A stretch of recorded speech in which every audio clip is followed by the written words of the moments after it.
The Economy 2.0 patch is out, and that is great for City Skylines too. It means that the game is more challenging and more fun to play. However, it means that we as players need to make a few adjustments. Adjustments to how we play, focusing on the simulation now more than ever before, and adjustments to our old cities. Cities that maybe have a bit too many services for their size, simply aren't making any money, or in the case of Magnolia County, are losing tons of money after the update. So in this video, we're going to attempt to save Magnolia County from the Economy 2.0 patch. That means that we'll be doing heavy troubleshooting and calling more than a few mulligans to ensure that our budget is balanced. But by the end, I'm confident that we'll have Magnolia County completely stabilized and ready to continue building on. And if you've been able to bring your build into the Economy 2.0 world, hit the like button. And if you've decided to start a brand new city, hit the like button for that too, and let me know what you've done down in the comments. Or leave an emoji representing what you've done for the sake of engagement. But before we dive in, I've mentioned this in the past, but I've been on a crusade against unnecessary subscriptions for years. In fact, that's why I edit all of my videos in Final Cut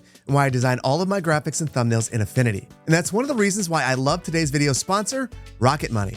Rocket Money helps me keep track of what I'm subscribed to and even helps me cancel things that I may no longer want or may have even forgotten about. But it does so much more than that. I'm also using Rocket Money to help set budgets and analyze my spending habits. I'm a huge nerd about this, and I used to manually keep track of everything in a spreadsheet, but that was super time consuming, and I'm really happy to have an app that does this for me automatically. I also love that it monitors my spending by category. It even gives me notifications when I've exceeded my limits. Rocket Money has helped its customers save up to $740 a year when they use all of its features, with over $500 million in canceled subscriptions. So to save more and spend less, join the over 5 million members using Rocket Money today. So go to rocketmoney.com/cityplanner or click on the link in the video description to get started for free. You can unlock even more features with premium. That's rocketmoney.com/cityplanner to get started for free. Thank you to Rocket Money for sponsoring today's video. Now let's get back to it. Hello, and welcome back to Magnolia County, where we are currently on pause. And the reason for that is we are about to enter the Economy 2.0 era, and a bunch of things are going to change in our build. First and foremost, all of our high rent indicators are going to go away. They will be replaced in short order with a whole bunch of hearse icons because we are going to have a massive death wave as many of our senior citizens pass. After that, we're going to have thousands of people move into our community and our budget will start to fail. Now, all of these things are completely predictable, and we've been told about this from Colossal Order. We've also been told that we're going to need to let our build simulate for a couple of months for things to balance out. And before we do that, I thought it might be wise to make a couple of changes. First and foremost, I want to take a look at our taxation. I know that in the Economy 2.0 patch, if you have a tax rate above 12%, you'll actually start to earn far less tax revenue than you would if you set it to 12% or lower. This is something I learned the hard way in a stream on release day. So we're going to set all of our tax rates to 10% so that we have strong demand across the board for all of our various uses. This also puts us at an equilibrium with our budget to begin with, which seems like a good place to begin. Now, you might be wondering how I'm able to see our hourly money trend next to our budget. And this is a new mod that came out today, just a couple of hours before I started recording, called Show Tax Trends. This is by Daniel0001, and it is an absolutely fantastic mod that restores a feature that was actually present in City Skylines 2 before release, so I'm really happy to see this one there. I think it's going to be really valuable today as we attempt to fix our budget. Now, speaking of our budget, we currently have about $500 million in our bank account, which is way too much. And if we don't drain this money, we're not really going to feel the Economy 2.0 patch in a very big way. And I think I figured out the perfect way to do it. In our pause menu, we're going to go into options and then the 529 tiles mod. I want to unlock all tiles and then set our tile upkeep modifier to 200%. Then we're going to save the game and reload back in with all the tiles unlocked. Whew! And it says that we are about to lose almost $7 million per hour, which is perfect. Now, my goal is to work our budget down to about $50 million. And the reason I'm going with $50 million is at the end of this, I want to relock all of the tiles, and we're going to need some money to purchase the tiles that we've developed. We also need to let this run for at least 2 months, if not 3. So we're going to have to be really careful with what we're up to.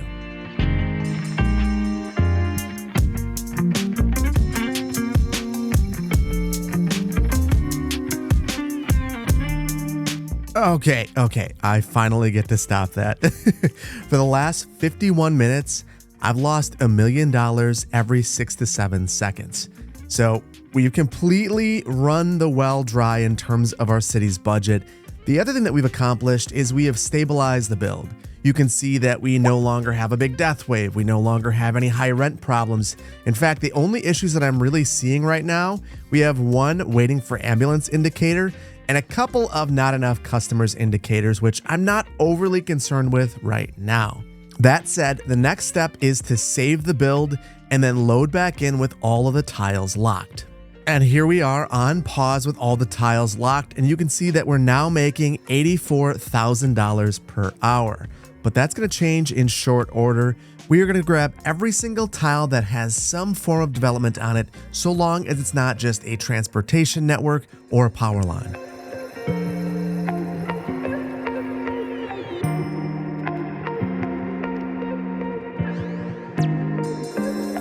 All said and done, we have 121 tiles that we're going to be purchasing for a total cost of $38.5 million out of our $49 million that we have available. So this is very expensive. And now comes our real challenge, balancing the budget while still maintaining adequate service coverage. So right now we are currently seeing $310,000 per hour in losses. Obviously, that is because we have our tile upkeep modifier set to 200. So let's drop that down to 100 and see where we're sitting. About $113,000 per hour. That sounds like a lot, but I bet you if we were really diligent, we could bring that a little bit closer, but we probably can't close that without really destroying some of our services. So what I think we're going to do is drop that even further. And that's kind of a nod to this being a modded map with lots and lots of resources. On a map that doesn't have quite as many resources like a vanilla map, the upkeep modifier wouldn't need to be adjusted because we'd probably already be in the green. But here's the thing.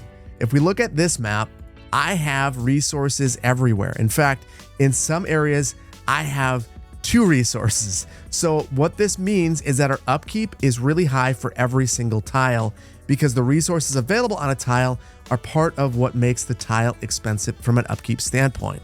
I really don't like this mechanic, if I'm being honest with you. It feels like property taxes, but I'm the government. It doesn't make any sense. So I think that what we're going to do is just try to make it work for ourselves.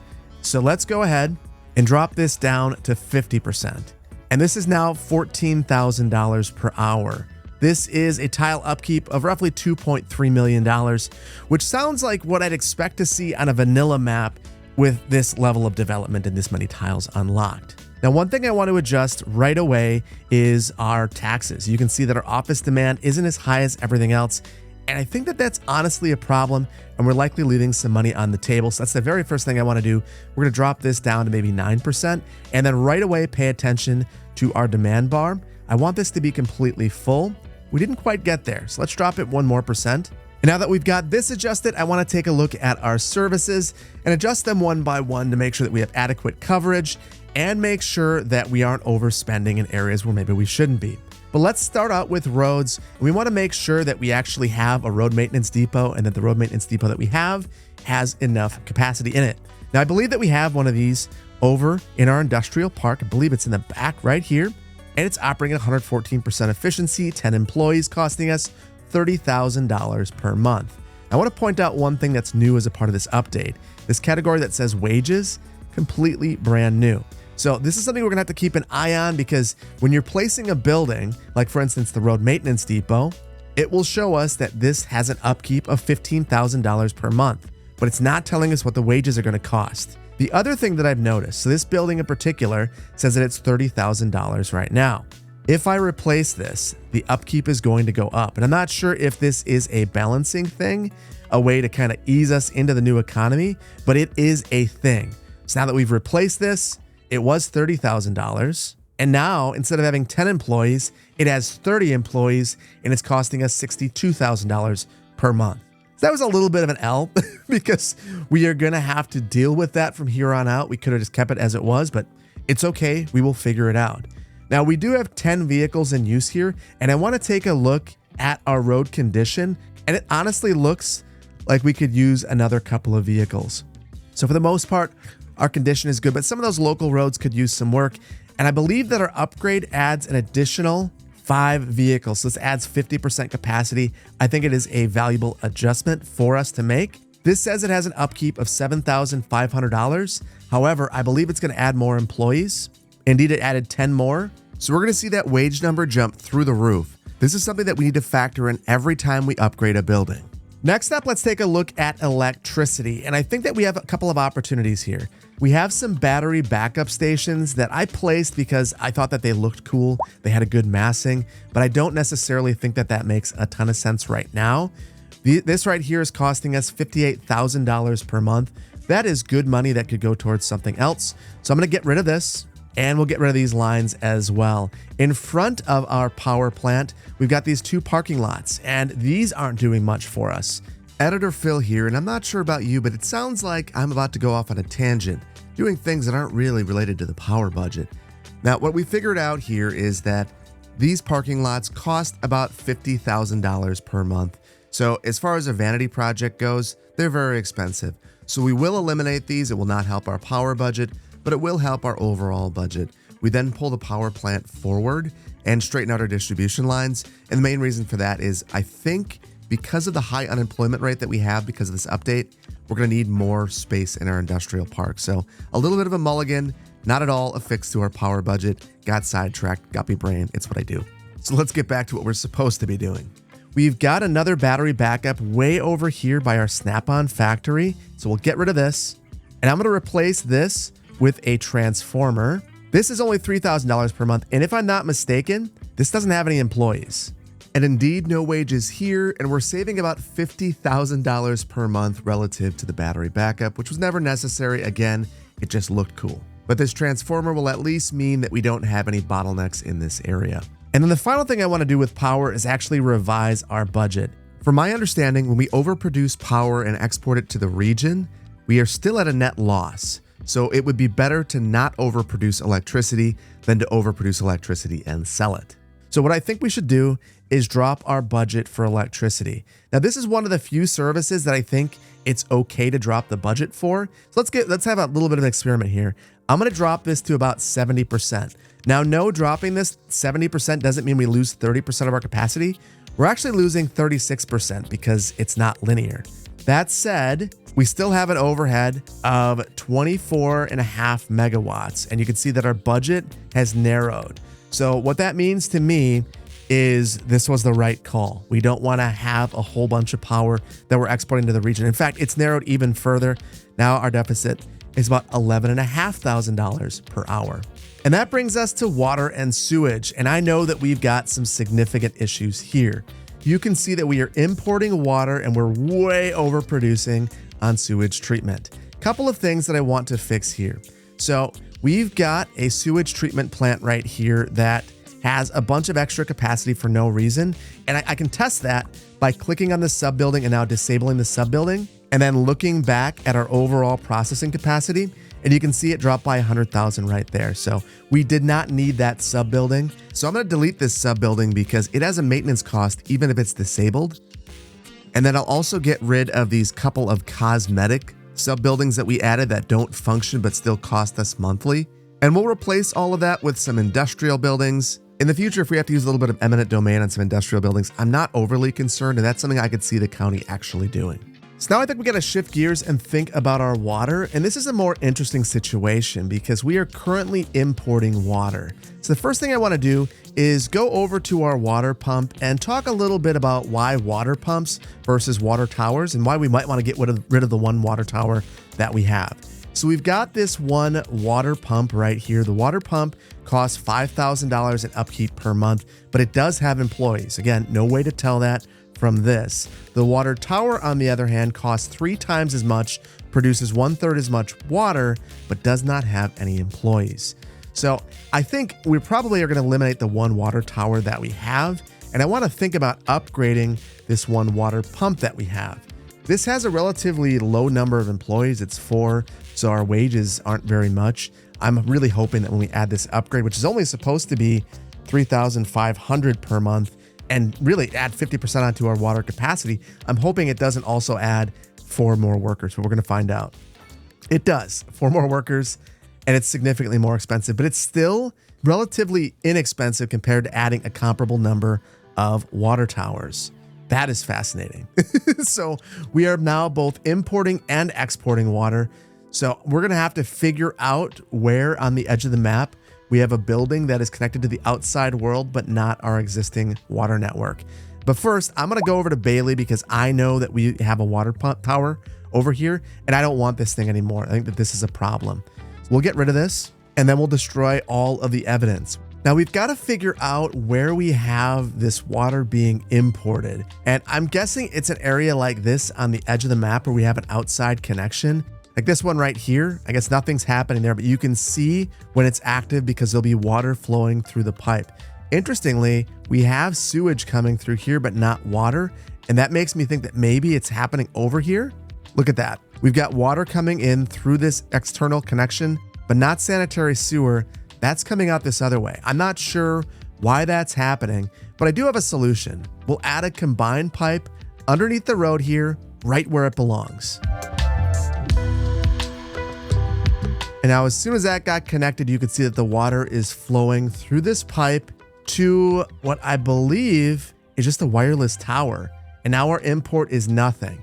So I'm going to get rid of this extra pipe because there is an upkeep associated with this. It's not very much.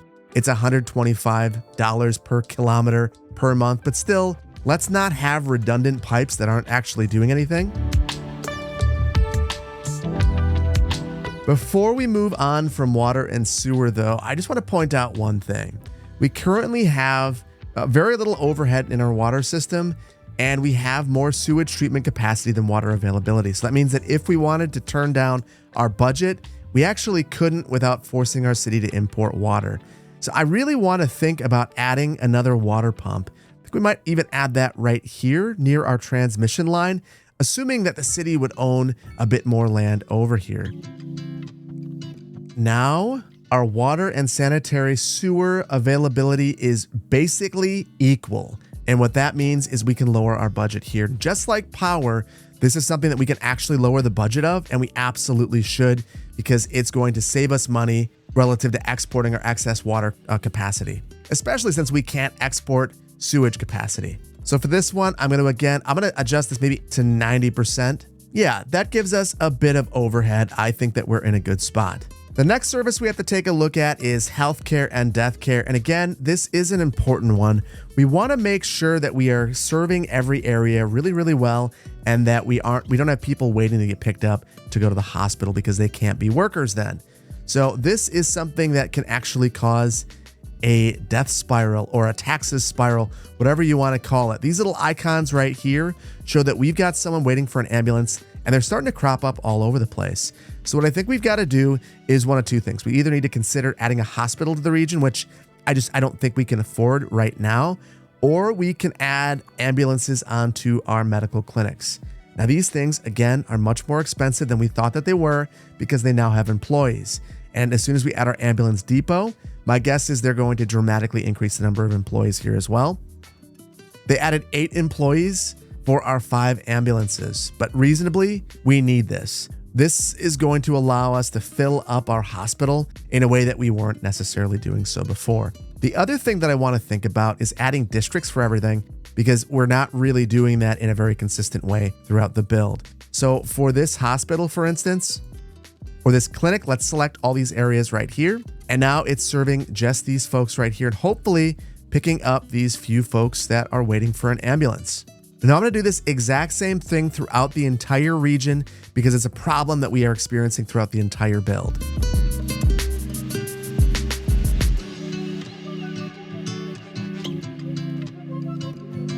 And there we go. We now have coverage throughout the entire build.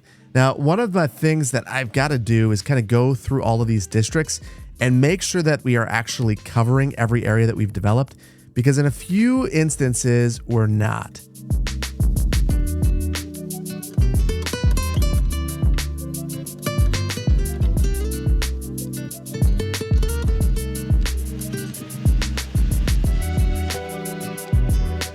There we go. And that is going to be helpful when we district out our other services as well. So it's good to take a little bit of extra time to get that right.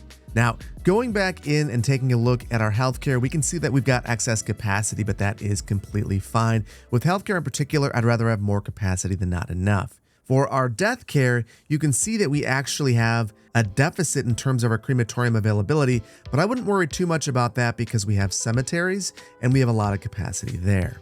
So I'd say from a healthcare and a death care standpoint, we are in a pretty good place. Before we move on though, one bit of advice about turning down your healthcare and death care budgets. Just don't do it.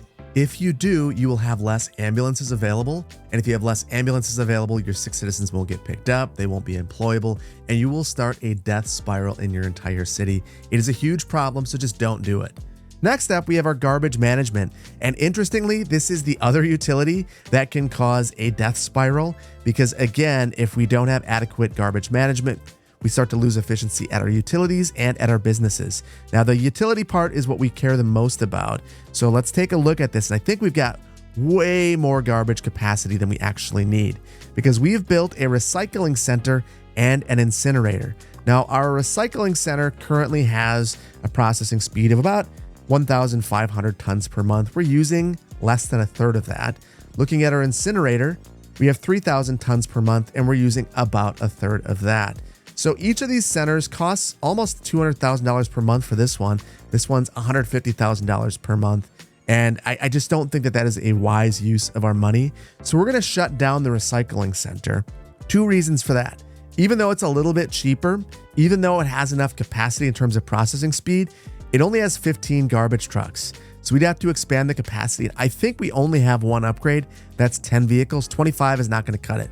Right now at our incineration plant, we have 50 and they're all deployed. So we are going to need even more vehicles and we're probably going to need to add the upgrade here if we want things to work all right. This is also producing some energy, which I think is really good for us. And overall, the total capacity is much higher. So we're going to wish bon voyage to our recycling center, which will immediately improve our budget. And then we're going to immediately take that savings and destroy it by adding this garbage truck depot that allows us to have 25 more garbage trucks right onto the side of here. I was seeing some intermittent garbage collection issues, and this actually gives us more garbage trucks than we had before, so I think it's a good upgrade for us to make. Next up, we have education and research, and this one is going to be a little bit of a disaster. So the reason it's such a mess is education now works. So we are going to need to really rethink our entire education system. The very first thing that I want to do is go into our info view and see where we have bottlenecks. Right now, we don't have enough elementary capacity, so we're likely going to want to add expansions as we have them. We also are way under capacity for our university and college, so it'd be great if we could add on there, but I'm not sure if the cost is going to justify it. And then we are under on our high school capacity as well, so it's kind of a mess. That said, we don't want to overreact because as folks make their way through these systems, we'll start to reach an equilibrium, and that could take a while. The other thing I want to do is make sure that if we have districts set, they make sense, that we're creating kind of school districts. So I think we'll start out with elementary first, and we'll come over here in Bailey. And actually, we'll take the whole of the Bailey education system and adjust it first. So we got Bailey Elementary right here, and it is serving no specific districts. So we'll solve that. And it's maxed out. Hopefully that resolves in time. The high school, on the other hand, has a ton of capacity. Still, we'll select our operating districts. And this is the exact same process that we're going to go through with the rest of our build, kind of like healthcare.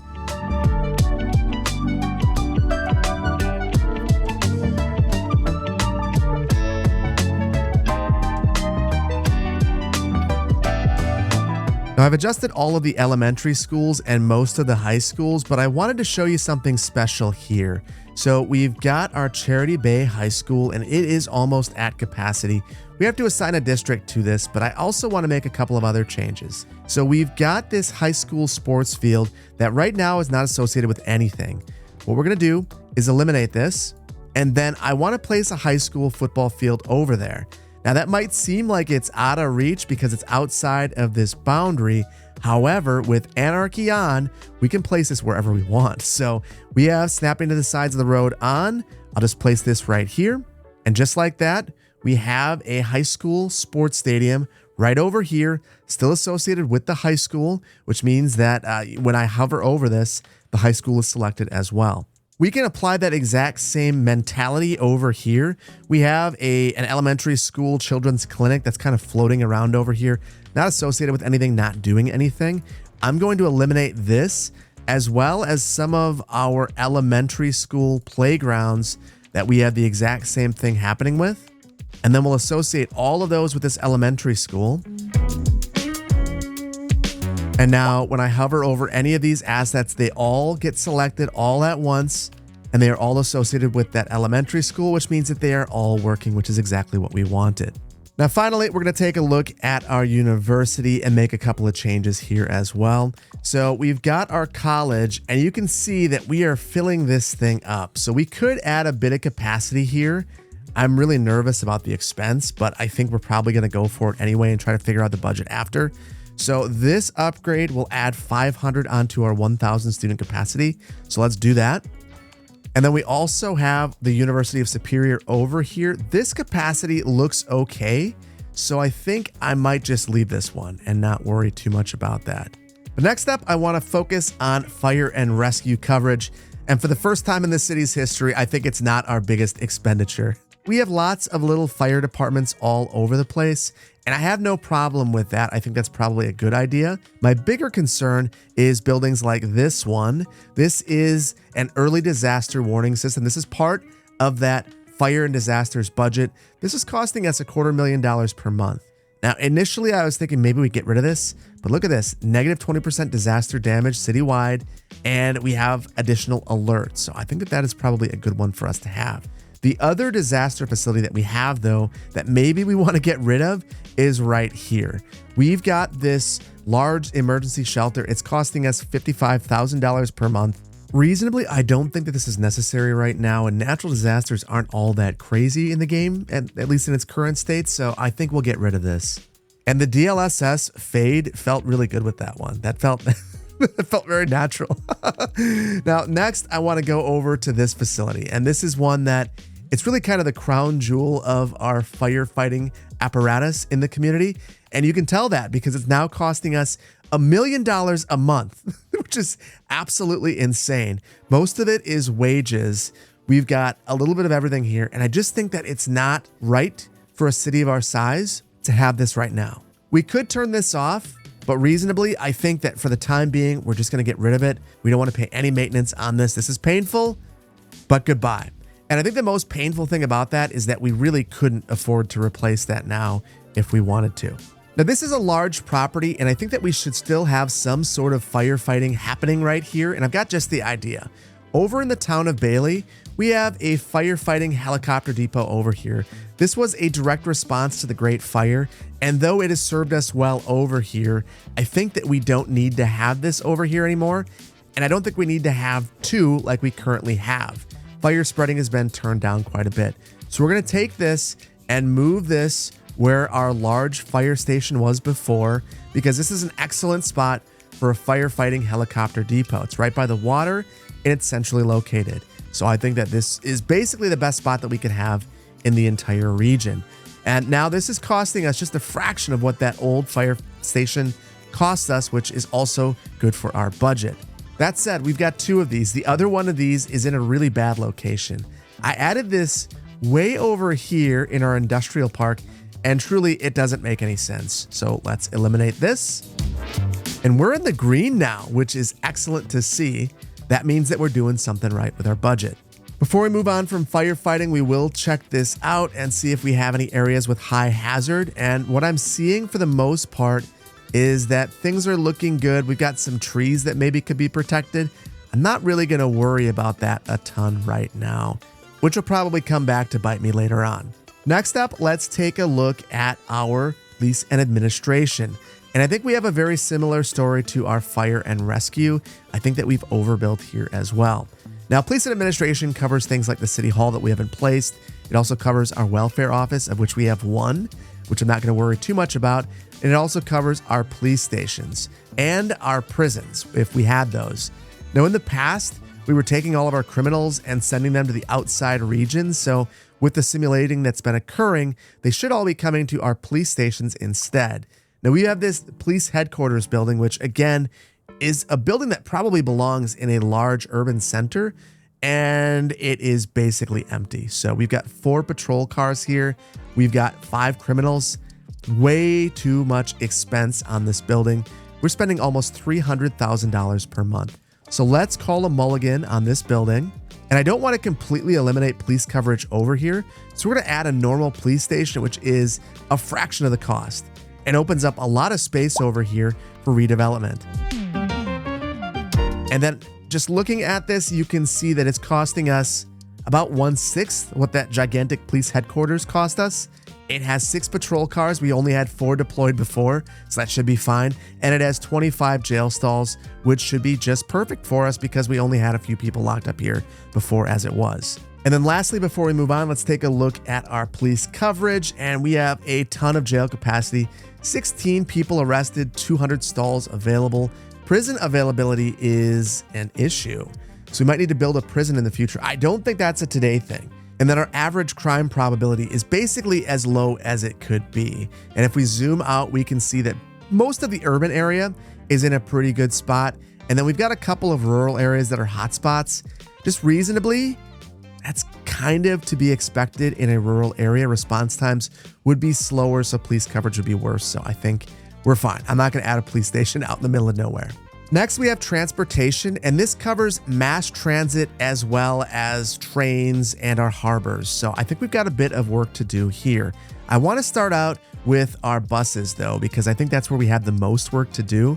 We've currently got 3 bus depots, and that's not very efficient. What that means is that we are paying for the overhead of the main depot building 3 times, and that's incredibly expensive. So what I'm going to do is something that goes back a little bit on what I said in the past. I wanted to have 2 bus depots so that we could have buses deployed from either end of our region, but that's just way too expensive in the economy 2.0. So we are going to call a mulligan on that whole idea. So we have a total of 66 buses deployed right now, and I'm guessing we have way too much capacity. So at the depot that we have over here, which will likely end up being our main depot, the main bus garage, I believe, has 25 vehicles. And then the expansions have an additional 10 for a total of 45. So if we wanted all of our capacity right here, we would need to have the bus depot and 5 extensions. And the reason for that is we want to have a bit of overhead. And if we had 5 extensions, we'd have an extra 9 buses. So we're going to do that right now. So this one depot has enough capacity for our entire bus system and a bit of extra room to grow. And now we have to get rid of a whole bunch of extra depots. We're about to reclaim a whole bunch of land in very valuable areas. So right here in our downtown, to get rid of that depot is going to be huge. And then our other depot is over here in our industrial park, so we'll get rid of this one as well. Now, I just want to make sure that I didn't do the math incorrectly. And I think the best way to do that is actually to go to a bus route and make sure that you're not seeing that little symbol that says not enough buses. So we know that all of our buses meet up here, and we're not seeing any of those symbols, which means that the math was good. So I feel very pleased with that. And we'll move on to the next part of transportation, which is going to be our port. Now, I feel less rosy about this. I think that while this looks really cool, it's really not necessary. And if we take a look here, we can see that about a third of this is being used. And over at our other one, we've got a bit of extra capacity. We could have additional storage though if we added a warehouse. That's probably a lot more cost-effective way of handling this. So here's what we're gonna do. We're gonna completely eliminate this port right here, and then I'm gonna extend these harbors that we've already built all the way down towards our other port. Then I'll add 1 warehouse to this so that our existing port has more storage capacity. And then I'll fill the rest in with industrial, which will bring activity to this area and also help us maintain our budget surplus, hopefully.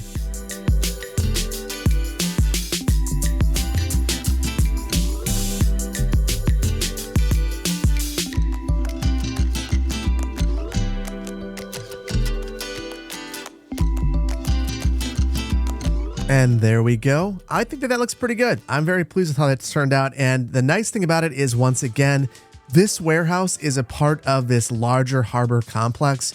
So our overall storage at our cargo harbor has increased by adding this over here, which is wonderful.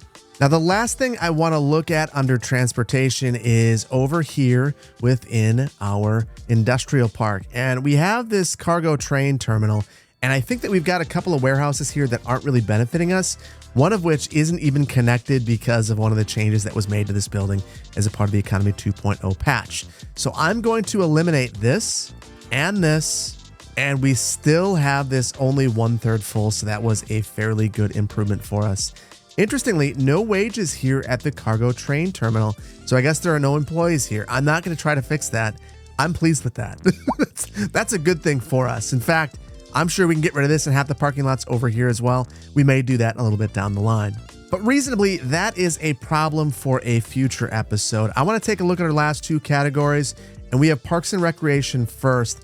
And I'm not going to do a lot with this one. It's not like I want to go ahead and completely eliminate our parks coverage or reduce it really in any way.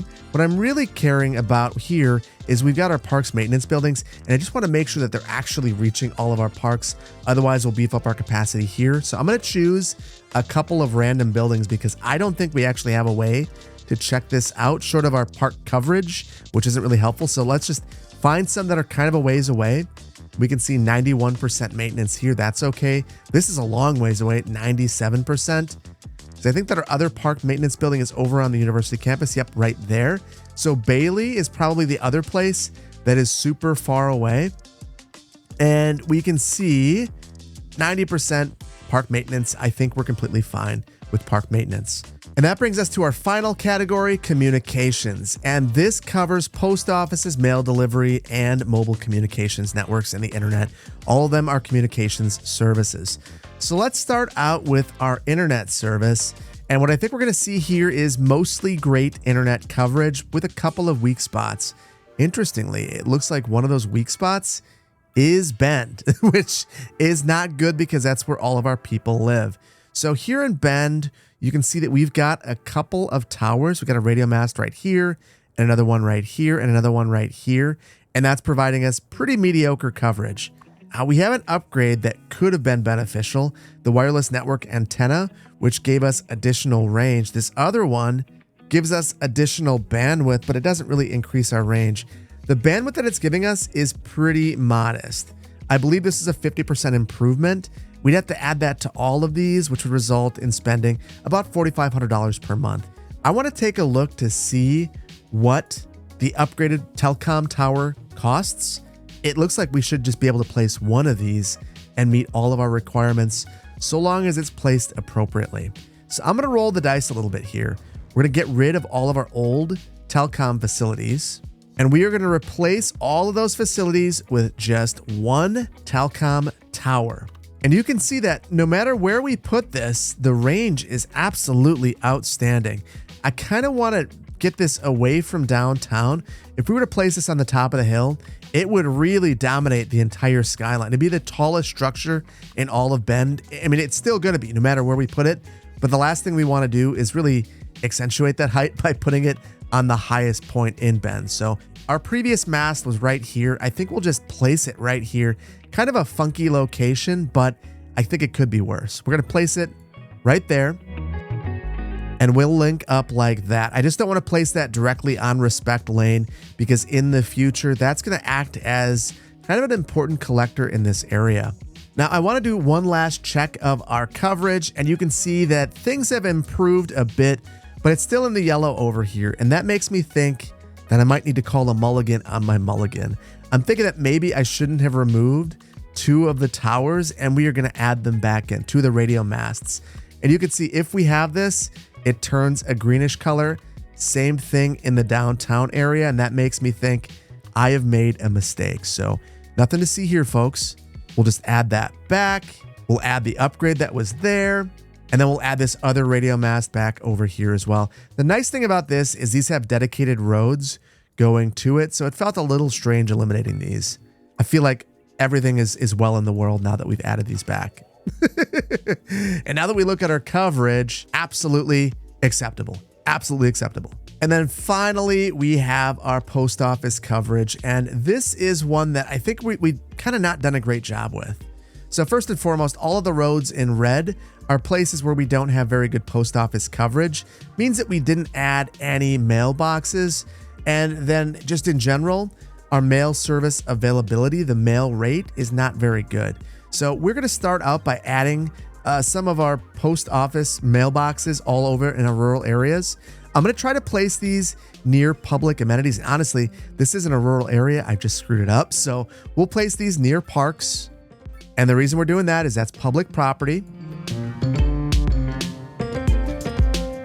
And then in areas where we have no public parks, I will just try to get as good of coverage as I can, imagining that getting the location would be very expensive in those specific areas. And that improves our mail service availability. The other thing that we have to worry about is our mail rate. So for our mail rate, I think that we actually need a building that we don't have unlocked, our post sorting facility. This is a very expensive building, and this is the kind of thing that we now need to think about. And I'm at the point where with our budget, I just don't think that we can afford to build this right now. And that means that Economy 2.0 is working. And with that, I think that most of our city service coverage is in a good place. And now we need to do our final budget checks. You can see we have strong demand across the board, but we are losing about $14,000 per hour. So what I want to do now is raise taxes just slightly. I think that we can get away with it. And I'm going to raise this on industrial. And the main reason for that is we have strong industrial demand, and I don't think this is going to hamper it at all. And you can see that just by bumping up our industrial tax rate 1%, we've basically reached an equilibrium with our budget, which is fantastic. This is perfect. If we wanted to be able to buy something in the future, we either need to zone more or we want to increase taxes on commercial or something like that. This is the way that I would really hope that the budget would operate. It's going to fluctuate a bit, and that's completely fine. But right now, it feels like our choices mean something. And it means that if we want to get a large city service building, we're going to need to budget for it. Oh my goodness, we're going in the hole again. Quick solution, raise taxes. As long as we don't go above 12, we'll be fine. Now, after experiencing all of that, I have a couple of thoughts about this new update. On the balance, I really like it. I think that it makes the game much more fun, much more challenging, and that's great. But I do have significant concerns about the tile upkeep mechanic. From my perspective, the tile upkeep is there simply to make a late game situation a little bit more challenging, but I'm not sure that this was necessarily the best way to accomplish that goal. My big concern is that tile upkeep seems to have been tuned to vanilla maps and tuned to vanilla map resource distribution. And almost every single custom map on the store has an abundance of resources so that players are able to choose their own adventure. And I like that. I think that that is wonderful. If tile upkeep remains the way it is, what it means is that console players in the future are going to be locked out of custom maps. And that's because they won't have access to code mods. They won't be able to do what I did today. What they will be able to do is unlock all tiles, and then the game will be easy again because all tile upkeep is gone. So it's kind of a catch-22, and I'm really hoping that Colossal Order rethinks this mechanic because bluntly, I don't think that the tile upkeep mechanic is very good in its current iteration, which is a shame because most of the rest of the patch is awesome. And with that, I think we're going to leave it here, and I really hope that you've enjoyed this one. It's been strange, but it was definitely very necessary. If you did enjoy it, please hit the like button. If you're not subscribed to the channel, please consider doing so. And I want to thank you so much for your time today. There's a million things that you could have been doing, and you watched me adjust budgets here in City Skylines too, and I appreciate that. I can't wait to see you in the next one. Thank you so much for joining me today. Take care, and bye-bye.